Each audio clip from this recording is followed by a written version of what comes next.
Faizur Rahim. InsyaAllah Al-Fadhil Ustaz kita akan membahaskan isu tentang tawassul dan tabarruk dari neraca Islam, dari sudut pandang Islam. Kadang-kadang benda ini jadi isu di kalangan kita, sedangkan perkara-perkara yang lebih asas, contohnya beramai di kalangan para remaja kita tidak solat.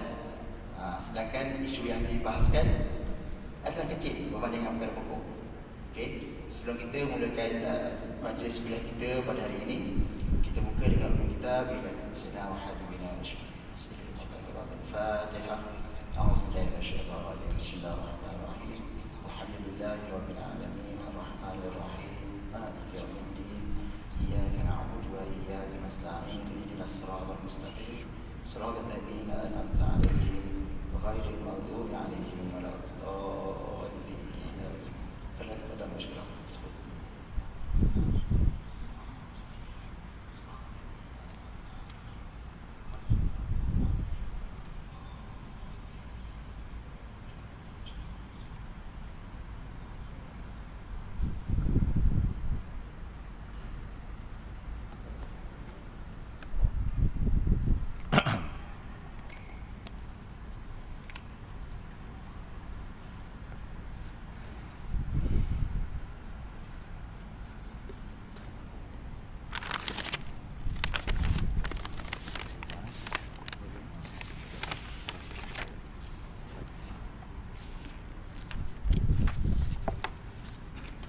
أعوذ بالله من الشيطان الرجيم بسم الله الرحمن الرحيم الحمد لله رب الكائنات الموجود أزلا وأبدا لا يوصف بالقعود ولا بالجلوس المنزه عن كل الغايات والأركان والأدوات لا تحويه الجهات الست كسائر المبتدعات ومن وصف الله بمعنى من معاني البشر فقد كفر ونصلي ونسلم على أشرف خلق الله سيدنا وحبيبنا وشفيعنا وقدوتنا ومولانا محمد صلى الله عليه وسلم وعلى آله وأصحابه الطاهرين وجميع إخوانه من الأنبياء والمرسلين ولا حول ولا قوة إلا بالله العلي العظيم اللهم فقهنا في الدين وزدنا علما يا أرحم الراحمين الله موجود بلا مكان ولا جهة ولا يجري عليه زمان وصانع العالم لا يحويه قطر تعالى الله عن تشبيه قد كان موجودا ولا مكانا وحكمه الآن على ما كان سبحانه جل عن المكان وعز عن تغير الزمان قد غلا وزاد في الغلو من خصه بالجهة العلو فإن شر الأمور محدثاتها وكل محدثة بدعة وكل بدعة ضلالة وكل ضلالة في النار أما بعد الحمد لله. Pada malam yang barakah ini sama-sama kita mengikhlaskan niat kita lillahi tabaraka wa ta'ala, kerana kita masih lagi berpeluang untuk berada di salah satu taman daripada taman-taman syurga. Maka sama-sama kita mengambil kesempatan mengikhlaskan niat kita kerana Allah Subhanahu wa ta'ala. Yang saya hormati pihak Masjid Al-Hasanah Bandar Baru Bangi, yang terdiri daripada Imam Bilal, AJK Masjid, dan yang berkaitan dengannya, para jamaah muslimin dan muslimat, hadirin hadirat yang dirahmati Allah Subhanahu wa taala. Malam ini insya-Allah kita akan cuba mengupas secara ringkas disebabkan masa yang terhad. Biasa pukul sampai pukul berapa ni? Isyak 8.35 ya. InsyaAllah pada malam ini kita akan kupas tajuk yang disebut tadi, berkisar tentang tawassul dan tabarruk. Tawassul dan tabarruk dari neraca ataupun dari kacamata ahli sunnati wal jamaah. Dan sedia maklum, pegangan rasmi umat Islam di seluruh dunia, termasuklah di tanah air kita, berpegang dengan manhaj yang sederhana ini, manhajun wasatiyun mu'tadilun nabawiyun, manhaj nabawi yang dikenali dengan manhaj ahli sunnati wal jamaah. Jumhur, majoriti umat Islam dari seluruh dunia berpegang dengan ahli sunnati wal jamaah.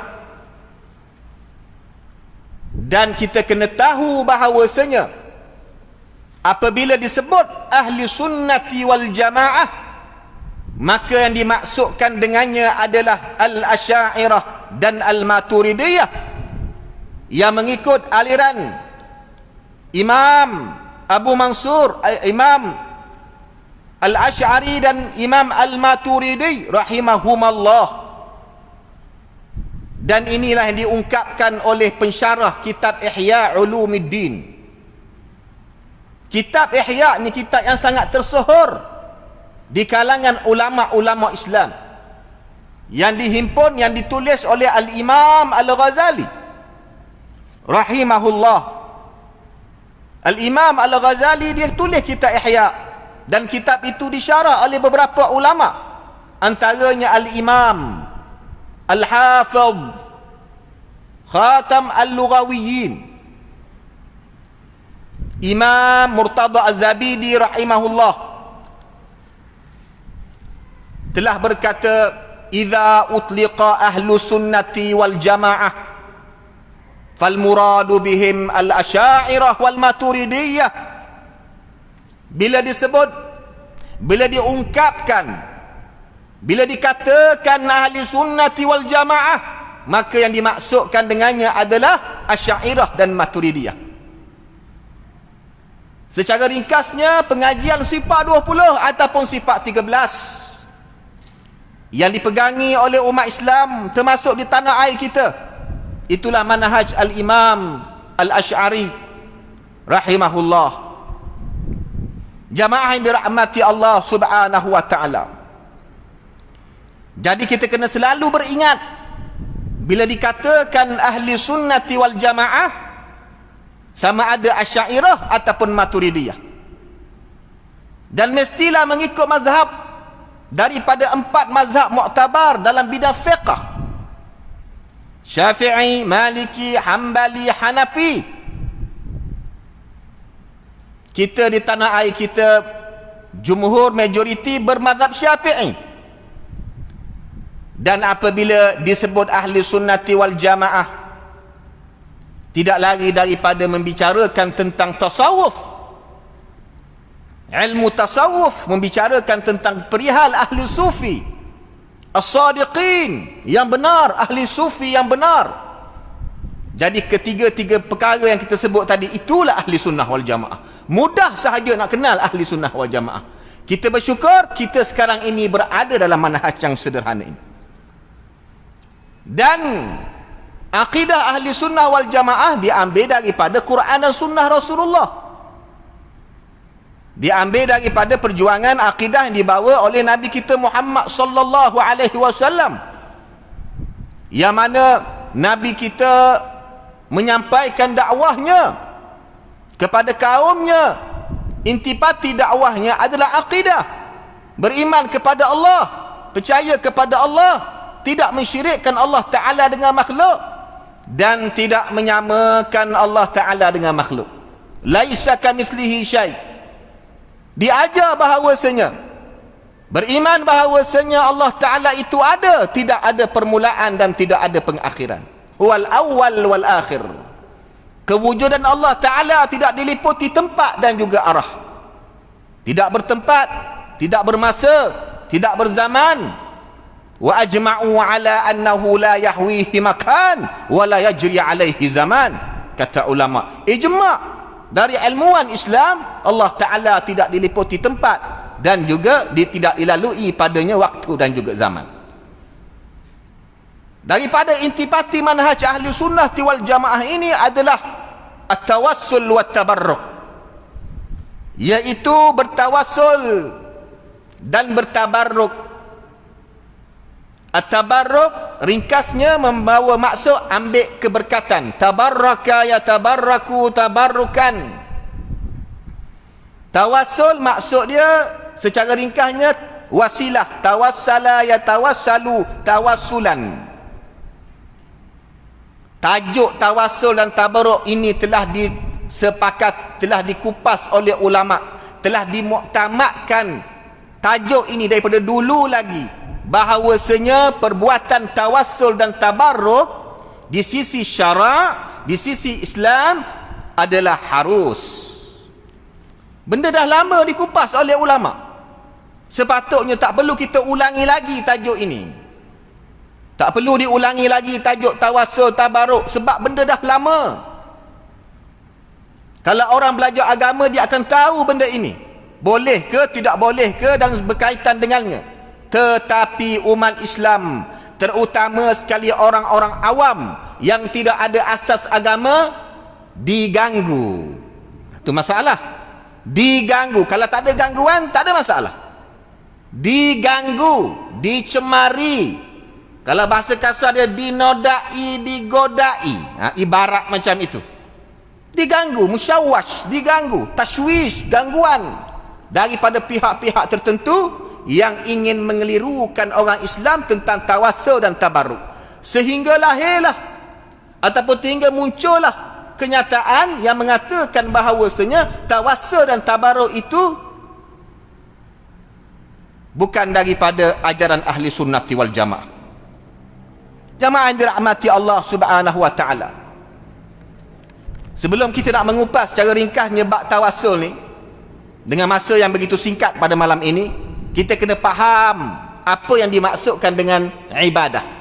Kerana golongan yang mengganggu umat Islam dalam bab tawassul ni, bila mereka mendapati umat Islam bertawassul dengan Nabi ataupun wali, sama ada wali yang masih hidup ataupun yang sudah meninggal dunia, mereka kata apa? Mereka kata orang-orang itu telah menyembah selain daripada Allah Ta'ala. Itu masalah dia. Ini berlaku apabila umat Islam bertawassul dengan semulia-mulia ciptaan Allah Subhanahu wa ta'ala. Tuan-tuan biasa mengerjakan ibadah umrah ataupun haji, ziarah maqam Rasulullah sallallahu alaihi wasallam, disunatkan bila kita buat umrah pergi Madinah, ziarah maqam Rasulullah sallallahu alaihi wasallam. Bagi mereka yang ada jiwa yang bersih dengan Rasulullah, bila masuk je kota Madinah, sama ada naik bas ke, naik kereta ke, naik apa lagi masuk Madinah? Bas dengan kereta lah. Ada naik unta? Tak ada lah. Kebiasaannya dia akan nampak di satu sudut Qubbatul Khadra, kubah hijau, itu makam Rasulullah. Orang yang jiwanya bersih, daripada jauh dia nampak je Qubbatul Khadra, hati dia akan jadi sihat. Segala keperitan hidup yang menimpa ke atas dia, kesusahan, kepayahan, sakit hati, sakit jiwa hilang berkat dia melihat Qubbatul Khadra. Itu belum melihat Nabi lagi, datang daripada beribu-ribu kilometer jauh, jejak je kaki ke kota Madinah, nampak je Qubbatul Khadra, tenang jiwa, lupa segala masalah yang ada di tanah air, di kampung, di rumah, lupa. Ini orang, ini jiwa dia sangat bersih dengan Rasulullah sallallahu alaihi wasallam. Tulus, jernih, safi, tidak ada kekotoran dengan Rasulullah sallallahu alaihi wasallam. Daripada jauh nampak Qubatul Khadra. Bila masuk dalam Masjid Nabawi, pergi ke depan makam Muwajjah Asy-Syarifah, makam Rasulullah sallallahu alaihi wasallam, lagilah dahsyat. Penawar yang tidak terhingga hebatnya. Berdiri kita depan makam Rasulullah sambil memberi salam, assalamu alayka ya Rasulullah. Kita berdoa, kita bertawassul, ya Allah, aku bertawassul kepadamu dengan Nabi-Mu Muhammad, Nabi yang membawa kerahmatan. Wa ya Muhammad, wahai Muhammad, aku bertawassul denganmu kepada Tuhan aku, agar dimakbulkan doa dan hajat aku.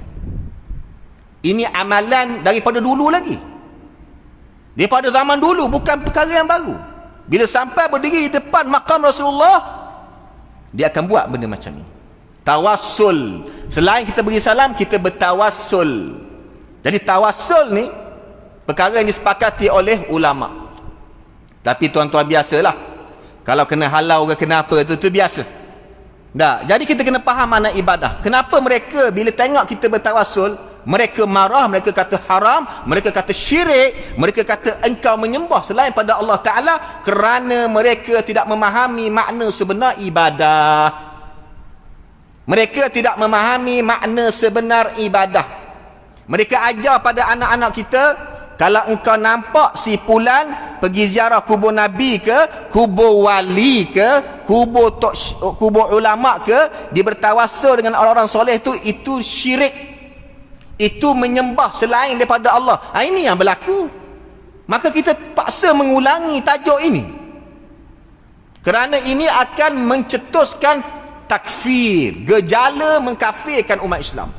Bila dia kata orang Islam yang bertawassul dengan Nabi ataupun wali, sama ada bertawassul dalam masjid ke dalam surau ataupun ketika menziarah kubur-kubur mereka, mereka kata menyembah selain pada Allah Ta'ala, maknanya mereka telah mengkafirkan orang itu. Bukan sekadar menyesatkan, mengkafirkan orang itu.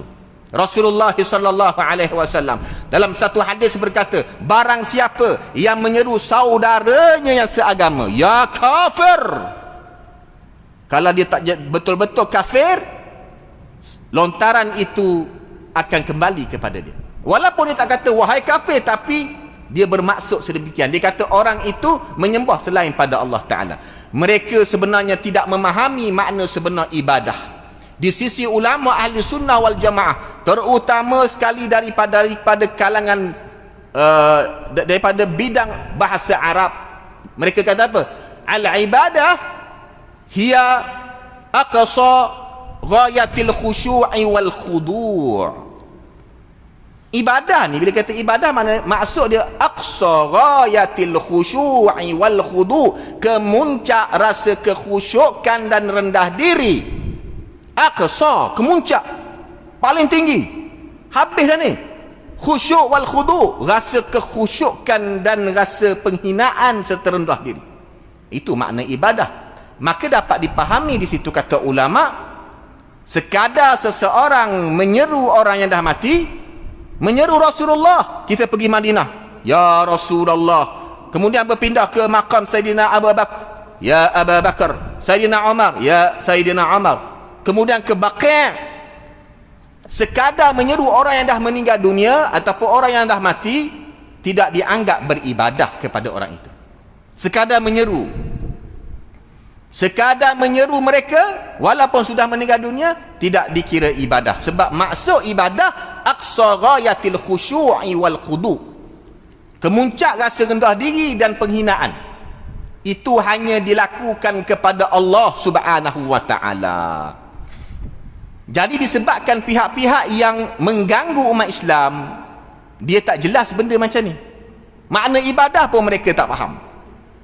Lalu apabila mereka melihat orang Islam bertawassul dengan Nabi ataupun wali dengan menyeru nama ya Rasulullah ataupun menyeru nama ulama ya Imam Asy-Syafi'i, ya Imam Abu Hanifah, ya Imam Abdul Qadir Al-Jilani dan selainnya, dia kata engkau telah seru orang yang dah mati. Syirik. Engkau menyembah mereka bukan menyembah Allah. Ini sebab masalahnya apa? Tak faham maksud ibadah yang dijelaskan oleh ulama-ulama Islam, terutama sekali ulama daripada bidang bahasa Arab. Jadi tawassul ini itu makna ibadah. Ya. Maka Allah Subhanahu wa taala dalam kehidupan kita ini menjadikan hidup kita ini ada sebab-sebab tertentu supaya kita dapat tercapai matlamat kita. Sebab al-akhdhu bil asbab. Kita ambil contoh yang paling mudah. Iman kita bahawasanya yang menyembuh penyakit Allah Taala. Semua umat Islam beriktikad sedemikian. Tetapi kebanyakan kita bila ditimpa penyakit, terutama sekali penyakit yang kronik ataupun penyakit yang biasa, yang biasa menimpa orang, penyakit sakit kepala ataupun selainnya, dia akan pergi jumpa doktor. Dia akan pergi klinik. Dia beriman Allah yang menyembuh penyakit, tapi dia pergi klinik, dia pergi hospital, dia pergi farmasi beli ubat sakit kepala. Kenapa dia tak terus minta daripada Allah? Kata ulama, hidup ini Allah telah jadikan al-asbab, ada sebab. Aku jumpa doktor, aku ambil ubat, sembuh penyakit aku. Sebab hakikatnya bukan doktor, ubat itu yang mencipta penawar. Kita kena faham, itu asbab. Yang hakikatnya yang menyembuh penyakit kita adalah Allah Subhanahu wa taala. Tetapi bila kita pergi ke mereka ketika dalam keadaan sakit, itu dipanggil kaedah akhdhu bil asbab. Hidup ni mesti atas kita ambil sebab-sebab. Sebab engkau pergi jumpa doktor, sembuh penyakit engkau. Sebab. Tapi hakikatnya bukan doktor itu yang menyembuhkan penyakit kamu. Sama juga kalau kita doa. Kita nak doa kita mustajab. Hajat kita makbul, diterima oleh Allah Ta'ala. Kita ambil atas dasar akhdhu bil asbab. Ya Allah, dengan berkat Rasulullah sallallahu alaihi wasallam, makbulkanlah doa aku, perkenankanlah hajat aku. Tu. Dah, mustajab. Kalau mustajab doa, mana sebab mustajab? Nabi. Berkat. Tapi yang mencipta hakikat yang memberi kesan bukan Nabi, bukan wali. Allah Subhanahu wa taala. Dah, kenapa kita bertawassul? Kata ulama, mudah je jawapannya. Tawassul ni kita kena faham. Maksud tawassul kata ulama, huwa talabu husuli manfaatin au indifa' madarratin minallahi bidhikri ismi nabiyyin awwaliyyin ikraman lil mutawassali bihi au kama qal. Mafhum dia? Talab husul manfaat, kita minta agar dapat benda manfaat. Ya Allah, ampunilah dosa aku, sembuhkanlah penyakit aku. Ataupun kita minta agar Allah Ta'ala agar dijauhkan perkara yang boleh memudaratkan kita. Ya Allah, lindungilah kami daripada fitnah, daripada wabak COVID-19. Contoh. Tak nak mudarat. Minta daripada siapa? Pada Allah. Bizikri ismin Nabi, dengan sebut nama salah satu Nabi. Ataupun nama wali. Kenapa sebut nama Nabi, nama wali? Kenapa tak perlu, kalau tak perlu sebut tak apa ke? Kata ulama, sebut di situ ikraman lil mutawassali bi. Kita nak memuliakan orang yang kita tawassul dengannya itu. Bila kita bertawassul dengan Nabi, kita memuliakan Nabi. Memuliakan Nabi dapat lagi pahala. Orang kita kerja, gaji memang dapatlah, bonus pun nak. Pahala dapat tapi bonus tak nak. Ibarat macam tu. Dapat pahala, kau tawassul dengan Nabi, dapat lagi pahala. Untuk sebab kita memuliakan Nabi. Antara cara makna memuliakan Nabi, kita bertawassul dengan Nabi. Ataupun wali pun sama, memuliakan orang soleh, dapat pahala. Itu sebenarnya makna tawassul. Tidak ada di situ makna menyembah selain daripada Allah Subhanahu wa taala. Dan tawassul ini ada dalil daripada hadis keharusan bertawassul dengan Nabi sama ada ketika Nabi hidup, bukan di depan Nabi, ataupun selepas kewafatan Nabi. Ada dalil daripada hadis Nabi sallallahu alaihi wasallam. Al-Imam At-Tabarani, ulama hadis yang terkenal. Orang dulu, kita kena ingat, orang dulu pakai hadis, hafal beribu-ribu hadis. Tu orang dulu, alimnya orang zaman dahulu. Hafal hadis, pakai mahir hadis ni, belajar hadis, kutubus sitah, hafal. Orang sekarang dia tak macam tu. Mungkin dia belajar, mungkin dia khatam kutubus sitah, tapi kalau hafal sebiji-sebiji itu, kita tak kata tak ada, tapi payah nak cari. Payah nak cari. Seolah-olah tidak ada zaman sekarang. Kalau kata tak ada, orang kata ustaz ni bohong sangat. Mungkin ada. Kita kata payah nak jumpa. Tapi yang khatam kitab mungkin ada. Tapi hafal hadis-hadis dalam kitab-kitab hadis tu sebiji-sebiji, payah nak cari. Zaman dulu baik biasa. Banyak kepakaran orang dulu, ciri dia hafal, contoh dalam bidang hadis, hafal beribu-ribu hadis. Satu hadis dengan sanadnya sampai ke Rasulullah. Satu hadis baru. Kalau 1000 hadis, berapa sanad dia kena hafal?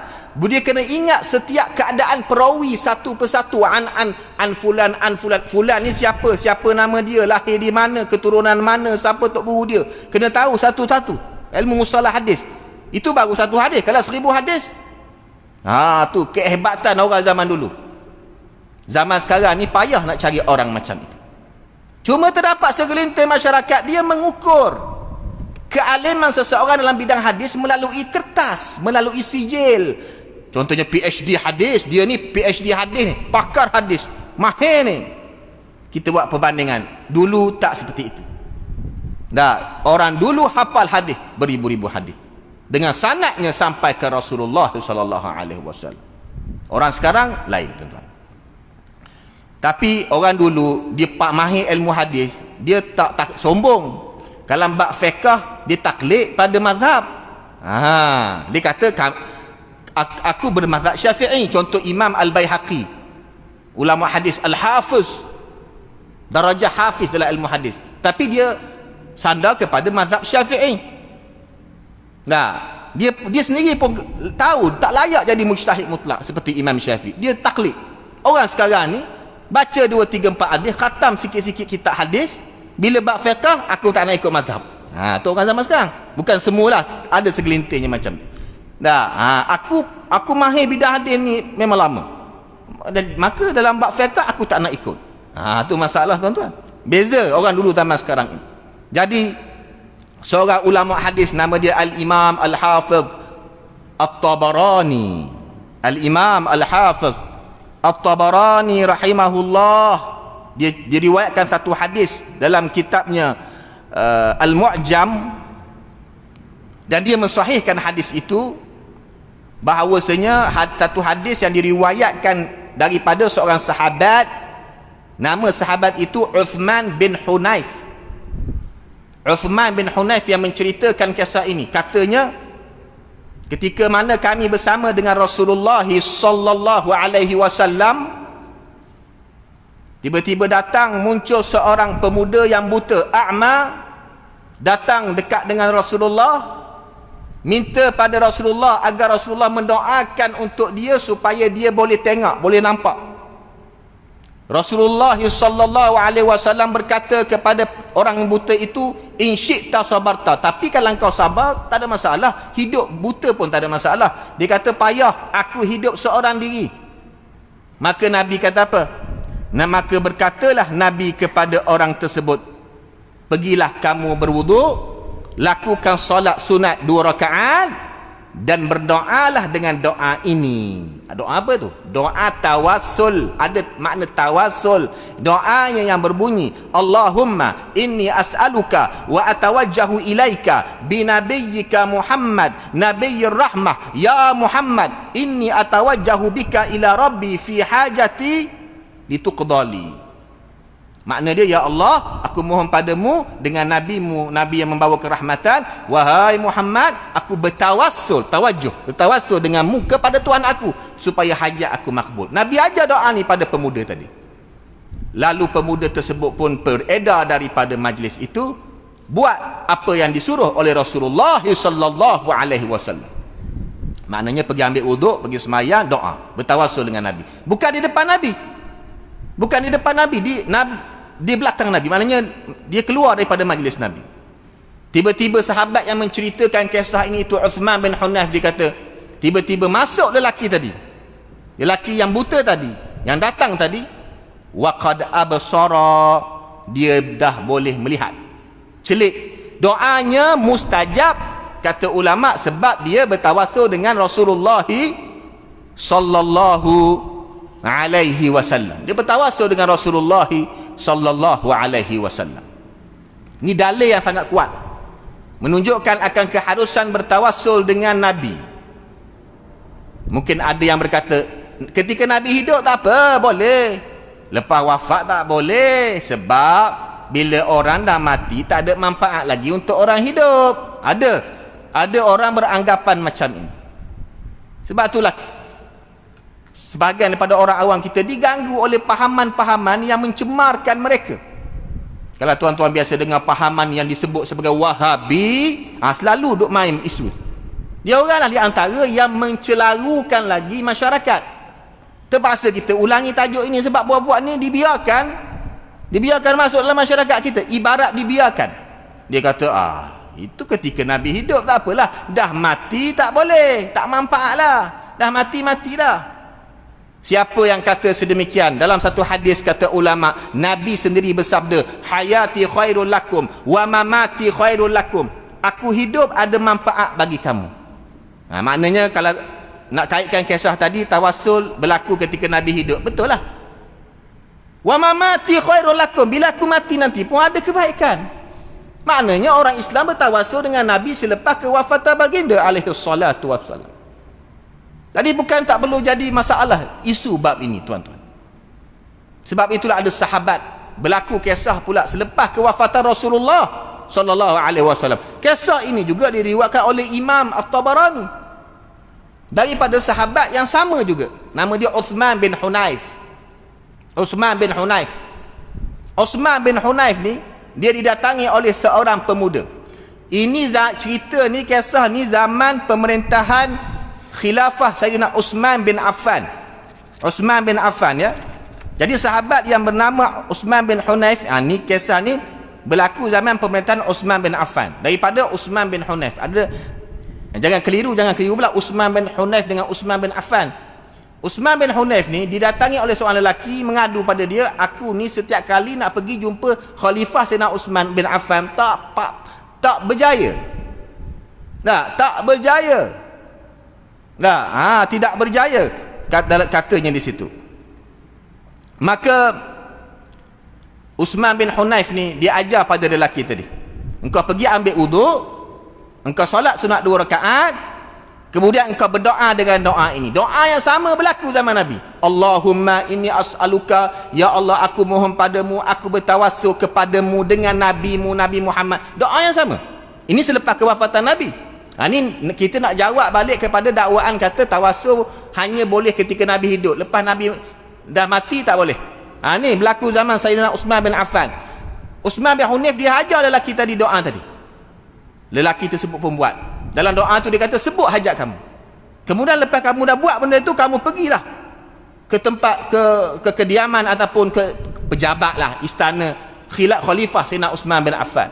Dia pun buat, dia ambil wuduk, solat sunat 2 rakaat, bertawassul dengan Nabi. Dalam doa tu dia sebut hajat dia. Lalu dia pun terus pergi ke nak berjumpa khalifah Sayyidina Uthman bin Affan. Sampai dekat pintu tempat kediaman Uthman bin Affan, maka datang al-bawab. Bawab ni makna dia penjaga pintu.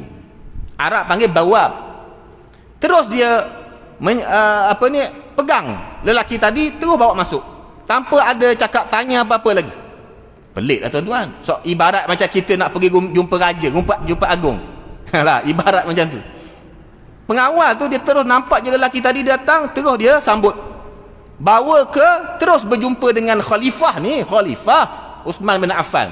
Uthman bin Affan pun menyambut kedatangan dia. Dia ambil, pegang lelaki tadi, duduk di atas sejadahnya yang mulia, berdekatan dengan dia. Dia kata, apa hajat kamu? Lelaki tadi pun ceritalah, hajat aku begini, dan dia menyempurnakan hajat itu. Selesai masalah. Dia pun keluar, dia pun balik gembira. Dia cari tadi Uthman bin Hunayf. Dia kata, jazakallahu khair, engkau ni aku doakan agar Allah Ta'ala beri kebaikan kepada kamu. Terima kasih banyak-banyak. Syukran. Kalau Arab sebut musyakir awi-awi. Kalau Arab Mesir lah. Ibarat macam tu, dia tak cakap macam tu. Sebab aku rasa engkau ni ada cakap sesuatu dengan khalifah sehingga aku berjaya berjumpa dengan dia. Maka Uthman bin Hunayf kata, tidak, aku tak berjumpa pun dengan khalifah, tapi aku tahu ketika zaman Nabi dulu, Nabi ajar benda ni, benda yang tadi amalan tawasul. Ini berlaku selepas kewafatan Rasulullah sallallahu alaihi wasallam. Tu dalil cukup. Banyak lagi dalil tuan-tuan. Saya bawa 3 kitab, tapi masa tuan-tuan nak habis dah tuan-tuan. Tu antara dalil yang paling kuat sekali.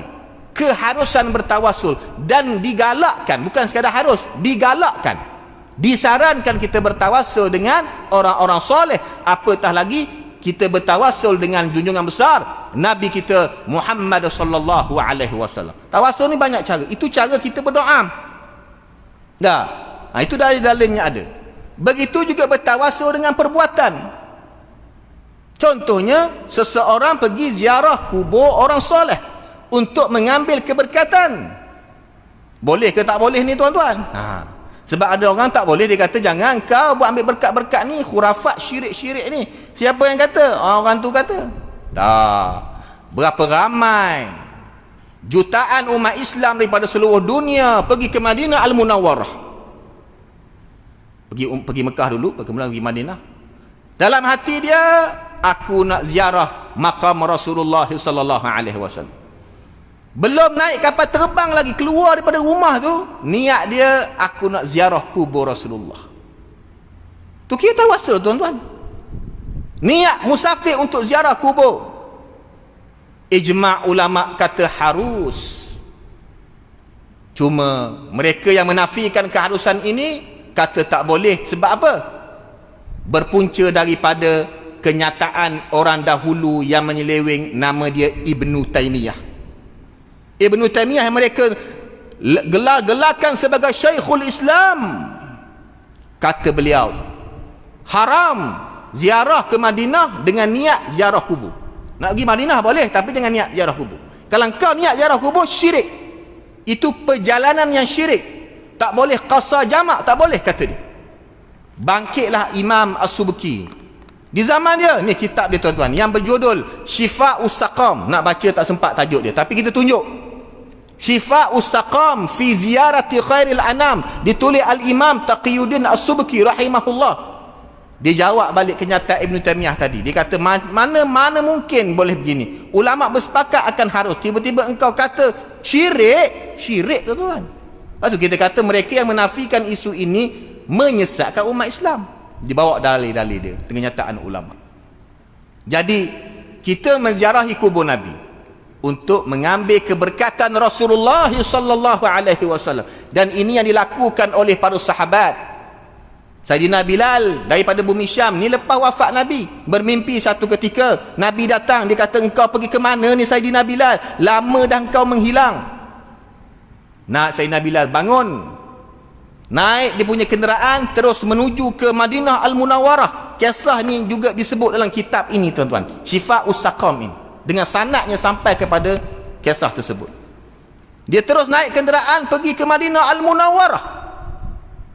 Sampai di depan makam Rasulullah, dia berdoa, dia seolah-olah dia berbicara dengan Rasulullah sallallahu alaihi wasallam. Jadi niat dia, kata ulama, untuk ziarah makam Rasulullah.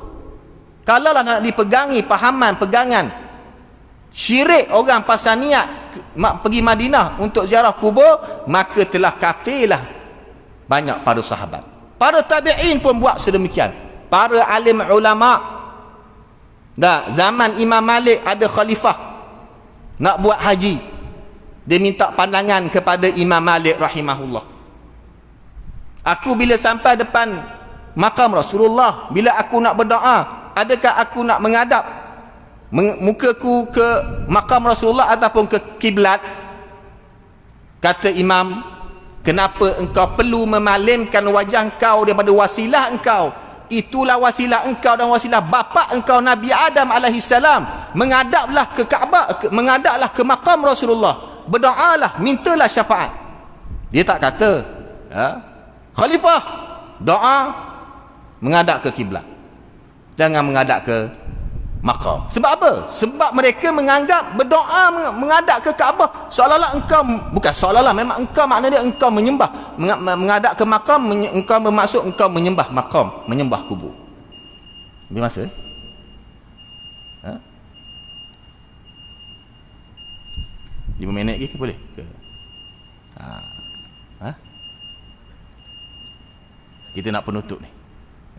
Jadi itulah tuan-tuan kesimpulannya. Kesimpulannya, perbuatan bertawassul ini dengan orang-orang soleh diharuskan. Itu yang perlu kita faham dan digalakkan. Dan digalakkan oleh syarak. Jadi kalau ada masa nanti lepas-lepas lah PKP nanti pergi ke Mekah sana, ziarah makam Rasulullah dan bertawassul. Doa tawassul tadi yang kita sebut. Ya Allah, aku bertawassul kepadamu dengan nabimu Nabi Muhammad, nabi pembawa rahmat. Wahai Muhammad, aku bertawassul denganmu kepada Allah, supaya hajat aku, doa aku mustajab. Inilah pegangan ahli sunnah wal jamaah yang muktabar akan keharusan bertawassul dan bertabaruk, ambil keberkatan dan bertawassul dengan orang-orang soleh. Manakala golongan yang mengelirukan orang Islam seperti golongan Wahabi dan selainnya, sehingga sampai tahap mengkafirkan dan membid'ahkan orang Islam yang melakukan sedemikian, maka jangan dilayan. Kita kena memperkasakan majlis ilmu, kena memperhangatkan lagi pengajian-pengajian ilmu untuk memahami tajuk-tajuk seumpama ini. Semoga kita dapat meneruskan ibadah tanpa ada gangguan dan kekacauan daripada pihak tertentu. Semoga amalan kita diterima oleh Allah Subhanahu wa taala. Jadi itulah sedikit sebanyak santapan rohani kita pada malam ini, ya. Semoga apa yang didengarkan dapat dimanfaatkan. Nak buka sesi soal jawab pun tak sempat, tuan-tuan boleh jumpa saya lepas solat ataupun hubungi nombor-nombor yang ada dekat risalah itu. Selesai masalah, ya. Wallahu a'lam. Kita tutup majlis ini dengan tasbih kifarah dan suratul Asr. Subhanakallah bihamdik, asyhadu an la ilaha illa ant, astaghfiruka wa atubu ilaik. A'udzu billahi minasyaitonir rajim. Bismillahirrahmanirrahim. Wal 'asr innal insana lafi khusrin illa alladhina amanu wa 'amilus solihat wa tawasaw bil haqqi wa tawasaw bis sabr. Aqulu qawli hadha wa astaghfirullah li wa lakum وللمسلمين والمسلمات والسلام عليكم ورحمة الله وبركاته.